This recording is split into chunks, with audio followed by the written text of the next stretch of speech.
ITIL4 Tiller back with another service management leadership video. This is another in our series talking about the differences between ITIL v3 and ITIL4.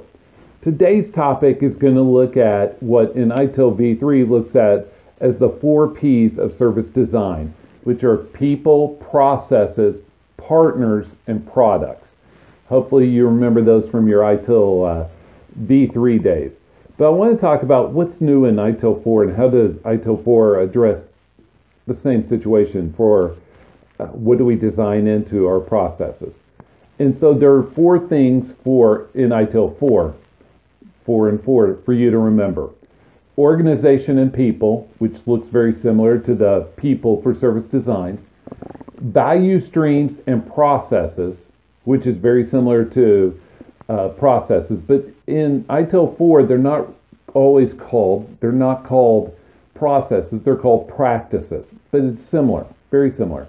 So you have organization and people in ITIL4 versus people in ITIL v3, value streams and practices in ITIL4 versus processes in ITIL v3, partners and suppliers, which is very similar to the ITIL v3, and information and technology instead of products.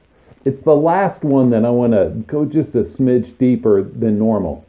When we talk about information and technology that we need to think about designing in to what we're doing, this includes data, this includes integrations, this includes all that risk and security that we normally don't think of from a service management world.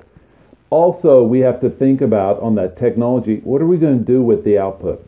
Not only do we control the inputs in terms of the data and the security, what are we going to do with all the data on the backside after we've completed whatever it is we're designing? What are we going to do with it?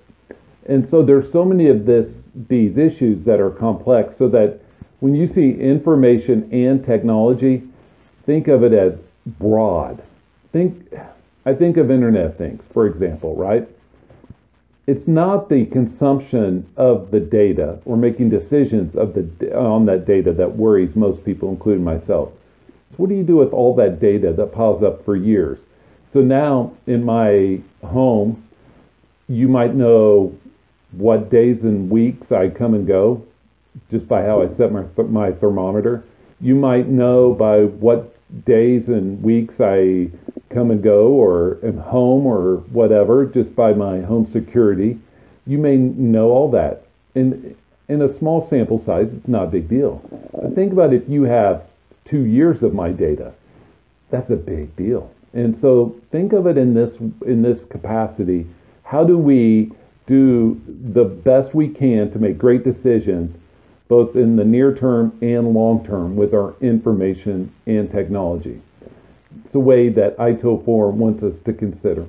This is Jeffrey T. Tiller. Thank you for joining us on our YouTube channel, Service Management Leadership. We hope you'll look around at our other videos, share or like this video, subscribe to our channel if you haven't already. Feel free to shoot me an email, leave feedback, connect with me on LinkedIn. I would love to hear from you, and I hope you have a great day.